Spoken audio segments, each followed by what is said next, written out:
ने जमीनें बेची थी, अब वो किसान गुड़गांव के घरों में झाड़ू पोछा कर रहे हैं। पहले जमींदार थे, अब घरों में नौकर बनके उनकी माताएं, बहनें, बेटियां जिंदगी बिता रही हैं, क्योंकि जमीन निकलते ही पैसा आया, 2 साल में खर्च हो लिया। और ज्यादा पैसा आता है, जल्दी खर्च होता है। तो ये कोई बात नहीं हुई कि पैसे मिल गए। बात तब बनेगी कि जमीन हमने दी, हमारी जमीन पे कोई कारखाना लगा। मान लीजिए आपके गांव की मैं कहानी कहता हूं, हम आए, हमने कहा सरकार यहां एक कारखाना लगाना चाहती है, जमीन दे दो। तो यहां कारखाना लग गया, आपने जमीन दे दी। अब उस कारखाने में जो भी चीज बनेगी और वो चीज बाजार में बिकेगी, उसमें जितना मुनाफा होगा उस मुनाफे में किसान का भी हिस्सा होगा, क्योंकि जमीन उसने दी थी, हवा में कारखाना नहीं लगा था। हम ऐसा कानून बनाना चाहते हैं इस देश में, हर हिस्सा किसान का भी निकले जमीन में से। आज भारत में 244 पब्लिक सेक्टर के कारखाने हजारों हेक्टेयर जमीन पे खड़े हुए हैं, ये लाखों करोड़ों रुपए की आमदनी कर रहे हैं, उसमें से किसान का हिस्सा होना ही चाहिए, क्योंकि जमीन तो उसने दी, हवा में कारखाना नहीं चल रहा है। आपको मालूम है, बैंक अगर कर्जा देती है, मैं मान लो कोई कारखाना लगाऊं और बैंक से कर्जा लूं, तो जब मैं बैंक से कर्जा ले लेता हूं तो बैंक मेरे जमीन की मालिक हो जाती है, मालूम है आपको। मैं कर्ज अगर चुका नहीं पाऊं तो बैंक मेरी जमीन बिकवा देगी और पैसा अपना निकलवा लेगी। तो कर्जा देने पर बैंक अगर जमीन की मालिक हो सकती है, तो जमीन के मालिक किसान ने जो जमीन दी है वो क्यों नहीं मालिक होगा कारखाने में? वो 5% का मालिक हो, 7% का मालिक हो, 10% का हो, हिसाब निकाल लो उसका।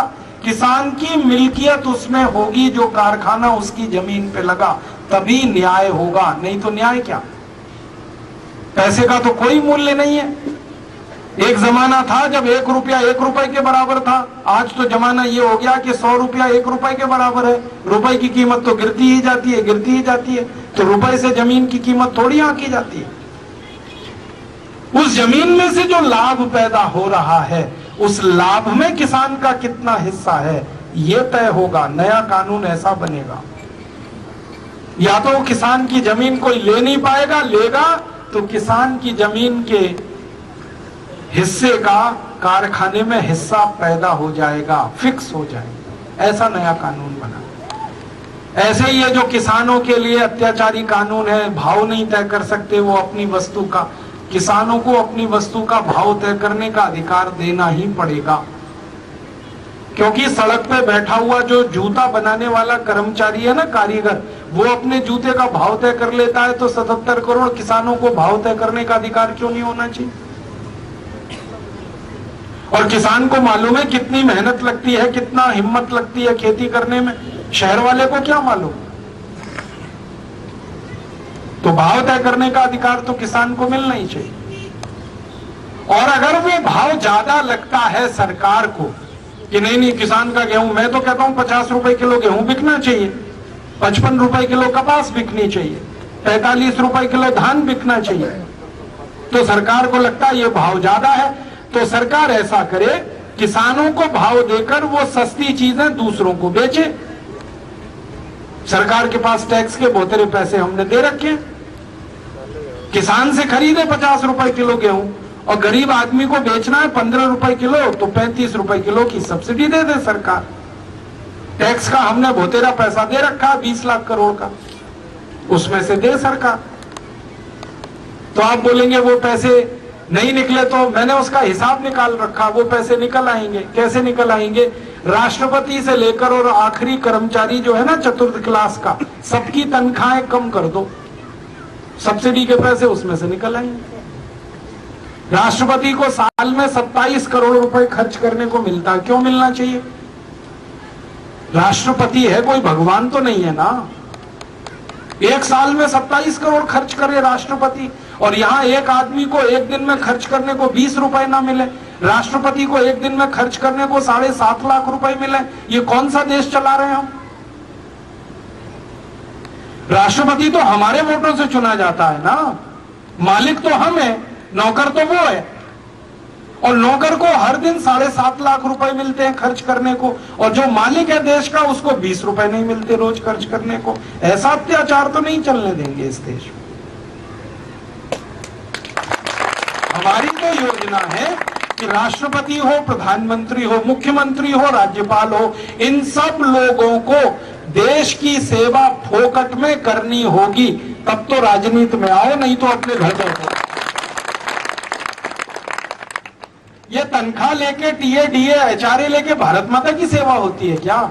ये सब नेता आते हैं हमारे सामने, कहते हैं हमको देश की सेवा का एक मौका दो, ऐसे ही कहते हैं ना, देश की सेवा करनी है एक मौका दो, भारत माता की सेवा करनी है एक मौका दो।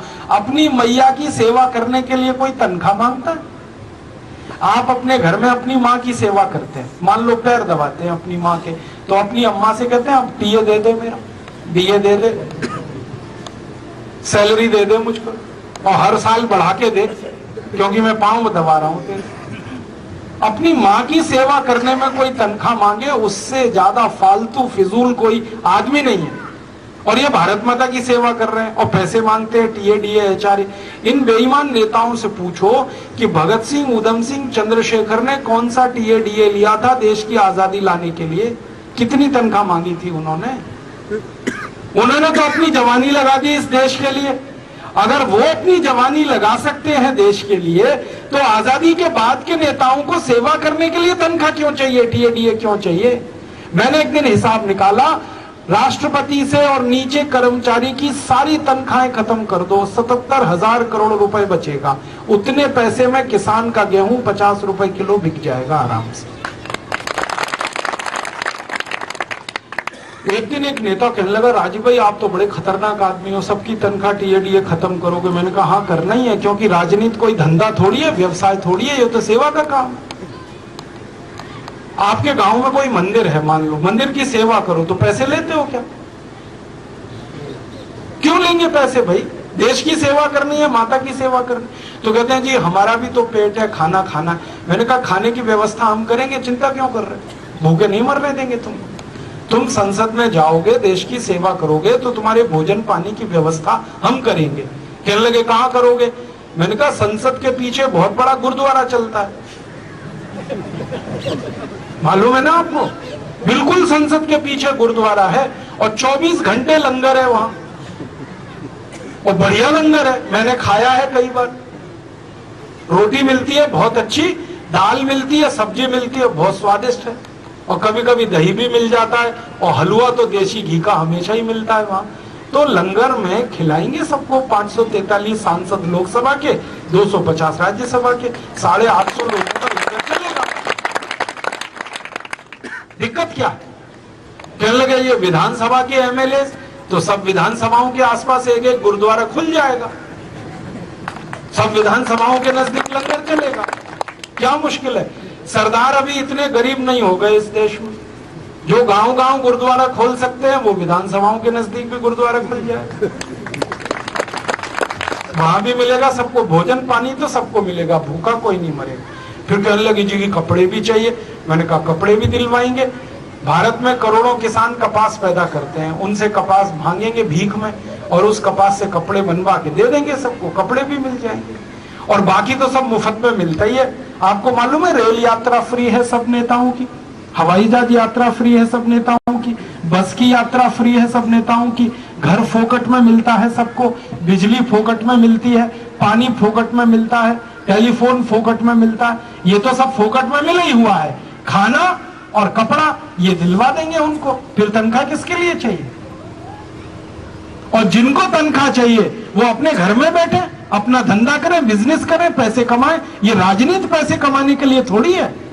इस राजनीति को देश के लोगों ने खून से सींचा है भाई साहब। भगत सिंह का खून लगा है, उधम सिंह का खून लगा है, लाला लाजपत राय ने खून दिया है, 7,32,780 क्रांतिवीरों ने खून दिया है इस राजनीति को सींचने के लिए। कोई धंधे के लिए नहीं है, बिजनेस के लिए नहीं है। राजनीति ऐसी बनाएंगे, और संसद और विधानसभाओं में ऐसे ही लोगों को चुनकर लेके जाएंगे जिनको तनख्वाह नहीं लेनी है, टीए डीए नहीं लेना है, एचआरए नहीं लेना है। जो भी पैसा है वो किसानों के लिए है, गरीबों के लिए है, अनाथों के लिए है, उनके लिए पैसा है। ऐसा देश बनाना है, ऐसे कानून बनाने हैं।